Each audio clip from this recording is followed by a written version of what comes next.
ಹೊಸಕೋಟೆ ಹತ್ರ ಸಿನಿಮಾ ಚಿತ್ರೀಕರಣ ನಡೀತಿದೆ. ಹಿರಿಯ ಕಲಾವಿದರಾದ ಶೋಭರಾಜ್ ಸರ್ ನಿನ್ನ ಕರೀತಿದ್ದಾರೆ ಅಂತ ಹೇಳ್ಬಿಟ್ಟು ಬೆಳಗ್ಗೆನೆ ನನ್ನ ಮೊಬೈಲ್ಗೆ ಒಂದು ಕರೆ ಬಂದಿತ್ತು. ನನ್ನ ಕರೆದ್ರ ಅಂತ ಸ್ವಲ್ಪ ಗಾಬರಿ ಆದೆ. ನಾನು ಅವ್ರಿಗೆ ಗೊತ್ತಾ ಅಂತ ಹೇಳ್ಬಿಟ್ಟು ಸ್ವಲ್ಪ ಖುಷಿನೂ ಆದೆ. ತಡ ಮಾಡ್ದಿರ ಅದೇ ಖುಷಿಗೆ ಬೀರೂನಿಂದ ಬಟ್ಟೆ ತೆಗೆದಾಕೊಂಡು ಕೈಯಲ್ಲಿ ಬೈಕ್ ಎತ್ಕೊಂಡು ಕಾಲಿಗೆ ಚಪ್ಪಲಿ ಹಾಕೊಂಡು ತಲೆಗೆ ಹೆಲ್ಮೆಟ್ ಎತ್ಕೊಂಡು ರೂಮಿಂದ ಆಚೆ ಬಂದು ನಮ್ ಚಿಕ್ಕಪ್ಪನ ಬುಲೆಟ್ ಎತ್ಕೊಂಡು ಪ್ರಯಾಣ ಪ್ರಾರಂಭ ಮಾಡಿದೆ. ಯಾಕಷ್ಟು ಬೇಗ ಅಂತೀರಾ?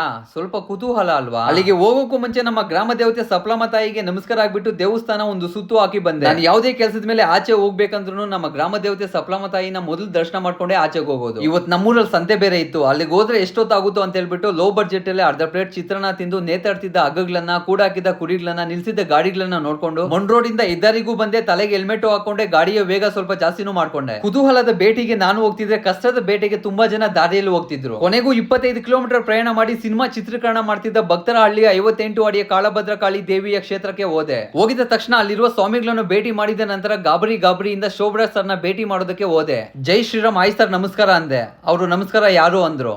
ನಾನೇನ್ ದೊಡ್ಡ ಸೆಲೆಬ್ರಿಟಿನ ಅವ್ರಿಗೆ ಗೊತ್ತಿರೋದಕ್ಕೆ. ನನ್ನ ಹೆಸರು ವೆಂಕಿ ಸರ್, ಐಕಾನ್ ವೆಂಕಿ ಅಂತ ಹೇಳ್ಬಿಟ್ಟು ಇನ್ಸ್ಟಾಗ್ರಾಮ್ ಅಲ್ಲಿ ಆಧ್ಯಾತ್ಮಿಕತೆಗೆ ಮತ್ತೆ ಹಿಂದುತ್ವಕ್ಕೆ ಸಂಬಂಧಪಟ್ಟ ವಿಡಿಯೋಸ್ ಮತ್ತೆ ಸನಾತನ ಉಳುವಿಕೆ ಬಗ್ಗೆ ವಿಡಿಯೋಸ್ ಮಾಡ್ತಾ ಇರ್ತೀನಿ ಅಂತ ಹೇಳಿದೆ. ಆಗ ಅವರು ನೀನೇನಾ ಹೇಳಿದ್ರಪ್ಪ ನಿನ್ ಬಗ್ಗೆ ಅಂತ ಹೇಳಿದ್ರು. ಫುಲ್ ಖುಷಿ ಆಗೋಯ್ತು. Butterfly where are you going. ಮತ್ತೆ ಸ್ವಲ್ಪ ಹೊತ್ತು ಹಾಗೆ ಮಾತಾಡಿದೆ. ಶಿಲ್ಪಾ ಶ್ರೀನಿವಾಸ್ ಎಂಬ ಸಿನಿಮಾದ ಚಿತ್ರೀಕರಣ ಇಲ್ಲಿ ನಡೀತಿರೋದು ಅಂತ ತಿಳ್ಕೊಂಡೆ. ಅಲ್ಲಿದ್ದಂತಹ ಕಲಾವಿದರನ್ನ, ನಾಯಕ ನಟಿಯನ್ನ ಎಲ್ಲರನ್ನೂ ಮಾತಾಡಿಸಿ ಭೇಟಿ ಮಾಡಿ ನನ್ನ ವಿಡಿಯೋ ಹಿಂದೆ ಇರುವಂತಹ ಉದ್ದೇಶ ಏನು ಅಂತ ತಿಳಿಸಿ ಸ್ವಲ್ಪ ಹೊತ್ತು ಅಲ್ಲೇ ಇದ್ಬಿಟ್ಟು ಚಿತ್ರೀಕರಣ ನೋಡಿ ಚಿತ್ರೀಕರಣಕ್ಕೆ ಬಳಕೆ ಮಾಡುವಂತಹ ಸಾಮಗ್ರಿಗಳು, ಕ್ಯಾಮ್ರಾಗಳೆಲ್ಲ ನೋಡ್ಬಿಟ್ಟು ಕೊನೆ ಬಾರಿ ಮತ್ತೊಂದ್ಸಲಿ ಶೋಭರಾಜ್ ಸರ್ನ ಭೇಟಿ ಮಾಡ್ಬಿಟ್ಟು ಎಲ್ಲರಿಗೂ ಬಾಯಿ ಹೇಳಿ ಭಕ್ತಿಯಿಂದ ಕಾಳಭದ್ರಕಾಳಿ ದೇವಿಯ ಹತ್ರ ಬಂದ್ಬಿಟ್ಟು ಬರೀ ಕತ್ಲೆ ತುಂಬಿರೋ ನನ್ನ ಜೀವನದಲ್ಲಿ ಬೆಳಕು ಕೊಡಮ್ಮ ತಾಯಿ ಅಂತ ಬೇಡಿಕೊಂಡು ಅಲ್ಲಿಂದ ನಿರ್ಗಮಿಸಿ ಮನ್ಸಲ್ಲಿ ಬರುವಾಗ ಈ ರೀತಿ ಒಂದು ಅವಕಾಶ ನನಗೂ ಜೀವನದಲ್ಲಿ ಸಿಗುತ್ತಾ ಅಂತ ಯೋಚನೆ ಮಾಡ್ಕೊಂಡ್ ಬರ್ತಿದ್ದೆ. ಆಮೇಲೆ ಅರಿವಾಯ್ತು, ಮೊದಲು ದೇವರ ಅನುಗ್ರಹ ಅಲ್ಲ, ಜನಗಳ ಆಶೀರ್ವಾದ ಮುಖ್ಯ ಅಂತ. ನಿಮ್ಮೆಲ್ಲರ ಸಪೋರ್ಟು, ಸಹಕಾರ, ಪ್ರೋತ್ಸಾಹ ಇದ್ರೆ ಯಾರೇನ್ ಬೇಕಾದ್ರೂ ಆಗಬಹುದು.